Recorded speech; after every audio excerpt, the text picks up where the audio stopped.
Coucou tout le monde, donc on se retrouve dans une nouvelle vidéo et ce coup-ci on est dans la partie 2 du tuto et toujours dans celui-ci, dans le Chibi Aurore. Comme je vous l'ai dit, j'ai toujours la version Grayscale, ça n'a pas changé. Voilà, donc il existe en deux versions, soit Grayscale ou pas, hein, le classique. Voilà. Aujourd'hui, je vais vous montrer le tuto pour faire des cristaux rubis, voilà, comme ceci. C'est une demande de Déborah, du coup. Donc, comme la dernière fois, je vais utiliser les Brutfunner, puisque c'est des crayons que la plupart d'entre vous possèdent. Donc, je vais utiliser cela. Donc, je vais utiliser... Pour vous dire exactement, le numéro 6. Donc, je précise parce que j'ai oublié de le préciser la dernière fois, c'est ceux de la boîte tournesol, la boîte noire avec le tournesol dessus. Je tiens à le préciser. Donc, je vais utiliser la couleur red, donc rouge, le numéro 006 et le burgundy, le numéro 160. Donc, on va passer plein bureau. Et je vais vous montrer tout ça. Il vous faudra aussi, comme la dernière fois, un crayon blanc, quel qu'il soit, soit un Signo, un Posca, un Artistro, comme vous le souhaitez. C'est vous qui voyez. On va se retrouver plein bureau. Donc on se retrouve plein bureau, toujours donc avec le numéro 006 et le numéro 160. Alors là, ce sera pour la version rubis. Après, si vous voulez le faire autrement, il faudra choisir d'autres couleurs. Donc voilà. Puisque c'est Déborah qui m'a demandé. Donc, si vous avez la version Grayscale, vous vous servez toujours de la partie la plus foncée pour faire vos ombrages. Si ce n'est pas le cas, je vais quand même vous expliquer comment faire. C'est hyper simple. Donc, vous prenez votre plus foncé, donc le numéro 160, et vous allez faire les bords comme ceci des coins. Alors le principe c'est que ça ne se touche jamais l'un à côté de l'autre, c'est à dire que par exemple je vais vous montrer, je colorie ici,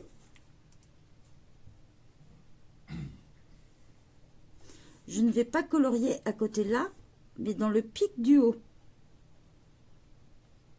voilà, ce qu'on appelle en quinconce. Idem ici, je fais en sorte que ça ne se touche pas. Donc je vais aller colorier mon coin qui est là, où j'aurais pu colorier celui-ci aussi, hein, au choix. Hein. Alors, je vais aller jusqu'au bout. Mais voilà, un coup en bas, un coup en haut, voilà, toujours en quinconce. Pareil, j'ai colorié là, donc je vais aller en bas aussi. Comme ça, ça tombera toujours comme ça. Aucun ne doit se toucher. Donc, après, au choix, soit vous pouvez faire un petit triangle, soit comme ceci, soit vous pouvez l'aligner plus au long, soit vous pouvez le faire en hachure aussi. Voilà, je le colorie là, puisqu'il est en haut.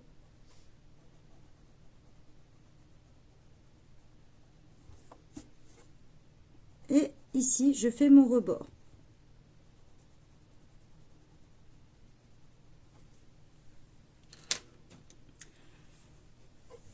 Vous prenez maintenant votre plus clair et vous repassez dessus, tout en laissant une petite partie blanche, tout simplement, sur le rebord. Ici, par exemple, très léger, hein.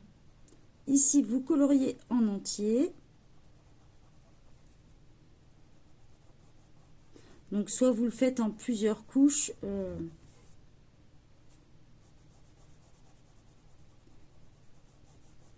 Soit vous repassez plusieurs fois de façon à estomper et que les deux couleurs se mélangent bien.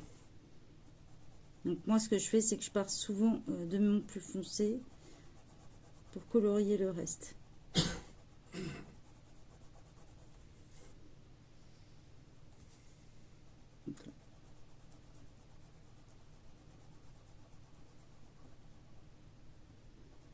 On colorie le reste. On va laisser une bonne partie blanche ici, histoire de donner un petit peu de lumière.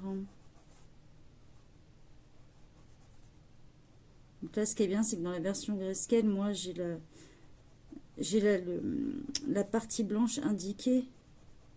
Mais même si vous ne la faites pas, si vous avez peur de pas réussir à le faire parce que vous n'avez pas une version grayscale, dans ces cas-là, vous n'êtes pas obligé. Parce que ce qui va donner votre luminosité, ça va être après le fait de repasser en blanc. Alors surtout, un conseil important, c'est que vous faites tous vos traits blancs une fois finis. Donc là, moi, je vais le faire, je l'ai fait avant pour vous montrer, mais surtout, faites-les après, parce que quand vous allez colorier à côté, tout simplement, vous allez gratter avec votre crayon de couleur. Donc, faites-y attention. Donc là, on va prendre celui-ci, puisque, comme vous voyez, il y a un éclat de lumière, donc ça sera une occasion de vous montrer un petit peu comment le faire. Donc, pareil, je colorie mes bords en plus foncé. Donc là, je vais quand même repasser parce que ça ne me suffit pas.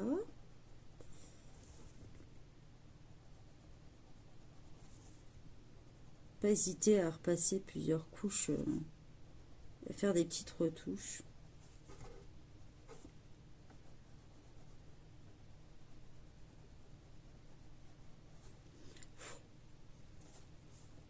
Donc là, on fait pareil. On vient colorier des coins les plus foncés. Toujours en quinconce, jamais ça ne se touche.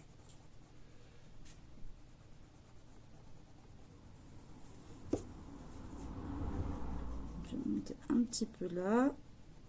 Voilà, j'ai colorié ici. Donc, ici, je fais mon milieu. Là, ici, ici. Donc, je colorie ici mon rebord. Donc là, comme ça descend un peu, j'hésite pas. Allez, un petit peu descendre.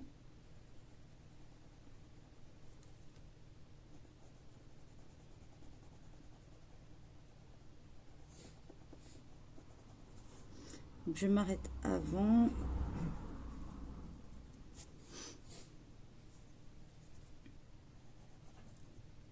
Là, on est pareil. Vu qu'ici, je l'ai fait en bas, là, je vais le faire en haut. J'ai fait en haut.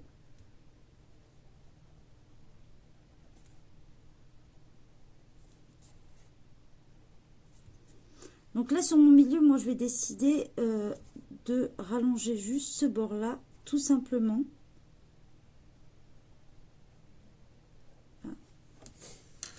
Je prends mon rouge et je colorie le reste.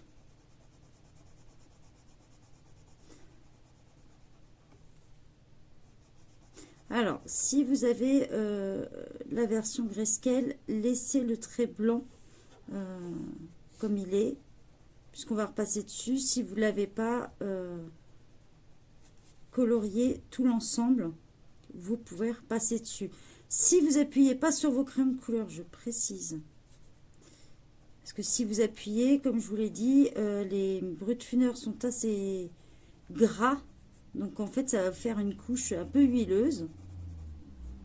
Et du coup, vous ne pourrez pas, ça n'accrochera pas dessus en fait. Vous aurez l'impression que votre stylo fonctionne pas ou ça accrochera pas du tout, quoi.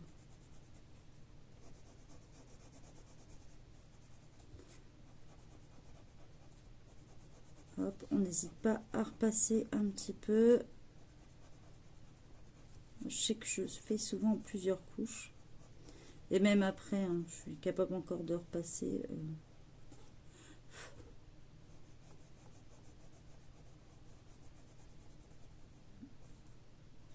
Après, il faut laisser aussi votre instinct faire. C'est comme ça qu'on apprend aussi. Ne faites pas un tuto pas à pas. Essayez de l'arranger aussi à votre façon. C'est comme ça que j'ai appris J'ai appris un peu, c'est-à-dire que j'ai regardé, hein, je vais pas mentir, je regarde aussi les tutos des autres pour apprendre des choses. Mais c'est pas pour ça que je vais les suivre pas à pas. C'est-à-dire que faut savoir piocher un petit peu partout, en regarder plusieurs et après l'adapter à votre façon. Donc maintenant, on prend notre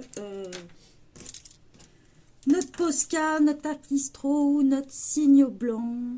Donc moi, je vais utiliser celui-ci comme d'habitude. Alors j'espère que ça va fonctionner. Et je repasse tous mes traits noirs en blanc, tout simplement. Pour ça, là, ça a aussi son importance d'en avoir plusieurs tailles, puisque comme vous pouvez le voir sur celui-ci, les traits sont différents.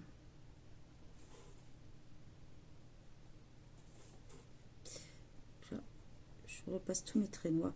Alors, aussi une raison de plus de ne pas appuyer sur vos crayons de trop, c'est qu'il va vous arriver quelque chose s'il y a énormément de pigments dans votre crayon.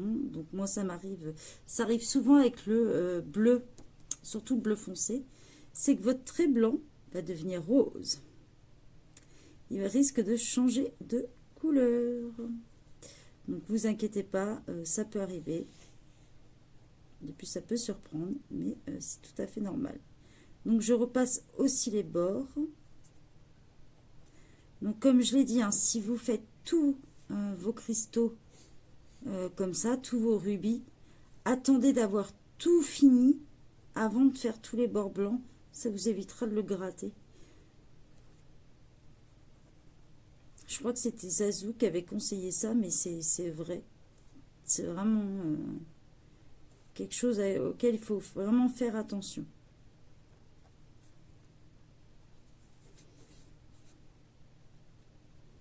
Pareil, hein. Je repasse mes bords blancs.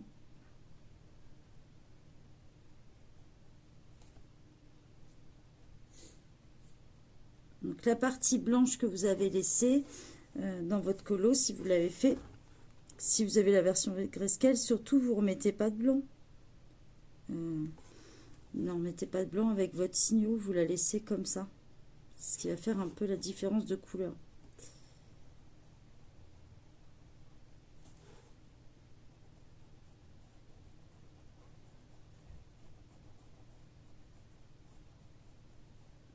Hop.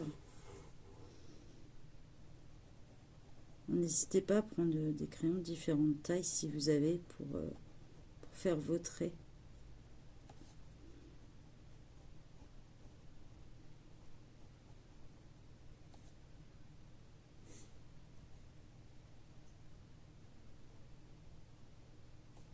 Voilà. Alors, une fois que vous avez repassé tous vos traits, vous attendez que ça sèche un peu. Donc, je vais accélérer le truc.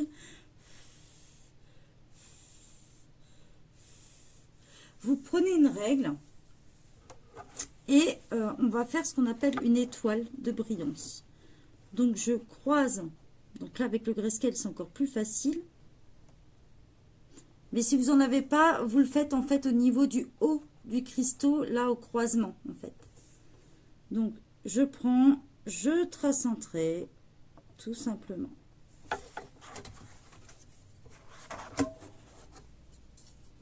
J'ai pas pris la plus petite règle. Hop, je fais pareil, je croise là.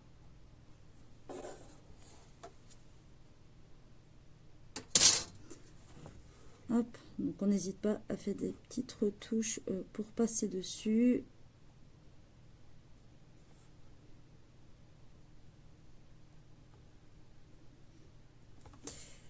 Une fois que vous avez fait ça, vous attendez que ça sèche et vous allez recombler avec votre crayon rouge les bords.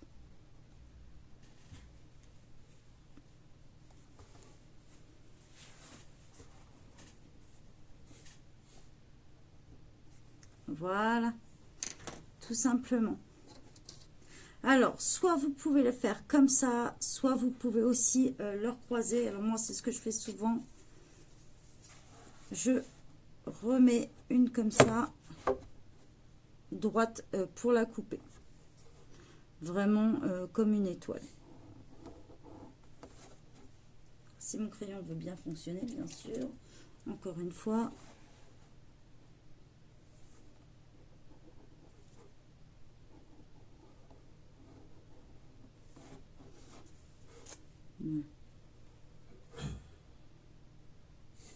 Faites en sorte que vos centres se croisent. C'est vraiment important ça.